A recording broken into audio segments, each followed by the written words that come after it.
Oh yeah, it's Wednesday, so that means it's ching X-Men time.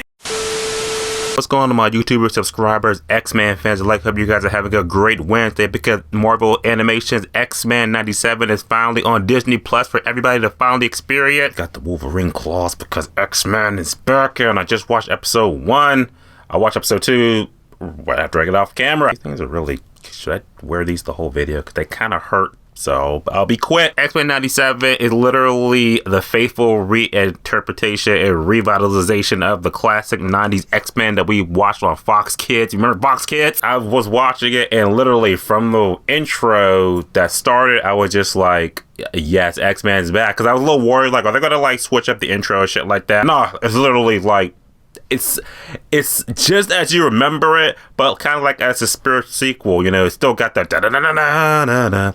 I think it's like slowed down a little bit more, and I appreciate it more. So if you get the theme song right, you're off to a good start. But the claws away, they kind of hurt, so the claws are going away now. See, now they're gone. Here's my quick thoughts review on X-Men 97 episode 1. To me, my X-Men, more or less, it picks up, I guess, right after the heels of where we left the X-Men off way back in the 90s. Charles Xavier being assassinated, so that's like, you know, like, oh shit, Charles Xavier's dead. Even though I'm kind of like, the entire original run of X-Men is on Disney Plus for you to watch from start to finish, but I feel like this was a good, like, on the episode itself, I felt like I could watch this episode, and if I never saw the other X-Men, or at least like haven't seen them recently, you can watch an episode. It still has a solid start to finish of like, oh, like, okay, we started an episode like this, ended it off like that. I have to watch previous episodes to really get what's going on. I like that in my shows. Just like, oh yeah, no, I don't feel like I have to do homework. More or less, you got the X-Men, they're all back again and shit. And this kind of like, I guess, sort of like a spiritual retelling of the first episode with Jubilee and shit like that. But now we got the new character named Roberto. I know when I saw his powers, I was like, is that who I think it is? Because like I said, I'm not really upon my X-Men lore and shit. I'm a Batman guy. What can I say? More or less, Roberto is being attacked by the Sentinels, shit like that. Well, it's just a gang of people who got Sentinel tech. And they got Storm comes in. She's all like, I'm the mistress of the elements. I remember Storm saying that so much that I was just like, oh man, y'all checking all the boxes off for this shit. Yes. My man Bishop and Storm teaming up and shit. And dude, man, like I said, maybe I haven't watched the original in a while, but Storm is awesome. Like, her powers are just crazy, and the way they animated it, stuff like that, I'm just like, Storm is just, she's just great. And I feel this makes me like even more nervous for the live action X-Men, because I'm just like, how y'all gonna top this? How you gonna top the 90s X-Men?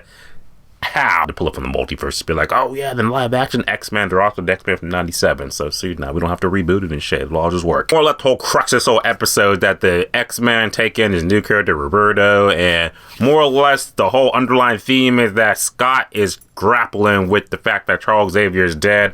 Now he's trying to, like, you know, take his place, but also Jean's kind of like, hey, we're having a baby. Your son needs you more than the X-Men do, dickhead, so let's go. And you see the perspectives, and that's one thing I love about the X-Men as a franchise as a whole. When it's done right, I love the perspectives of, like, you know, he's right. You see it from different angles, stuff like that.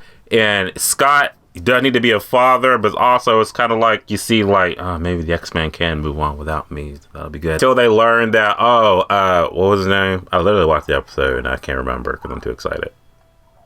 It was Master Mold, that Master Sentinel thing or whatever. They find it and they fight against all these Sentinels in the junkyard shit or wherever the hell they was at. And I'm telling you, the X-Men theme that plays when the fight's happening, like da-da-da-da-da-da, it's like a orchestrated version of it.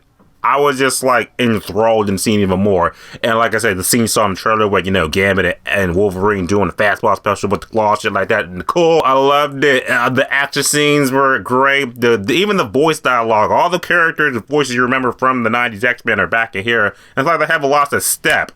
That was great too. Loved it. But more or less, the episode ends with, you know, they're about to play the basketball. You know, just what you found out is Scott and Jean gonna, you know, peace out and lead the X-Men to Wolverine. Because that worked out good before. Get the intruder alert, and it ends with Magneto reading the will and testament of Charles Xavier being like, hey, Charles left this all to me, so now you're my X-Men, bitches. And the episode ends off, but I was just like, I could watch episode 2 right now, but I'm going to get on camera real quick before I like forget. X-Men 97 is definitely a show that if you're an X-Men fan, you're gonna love it. Episode 1 and 2 are on Disney Plus right now for you to see. I definitely feel like this is a great revitalization of the X-Men. I can't wait to watch more. I think we get new episodes every Wednesday or Thursday.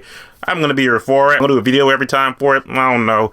I just want to do my first one, so now that's in the bag.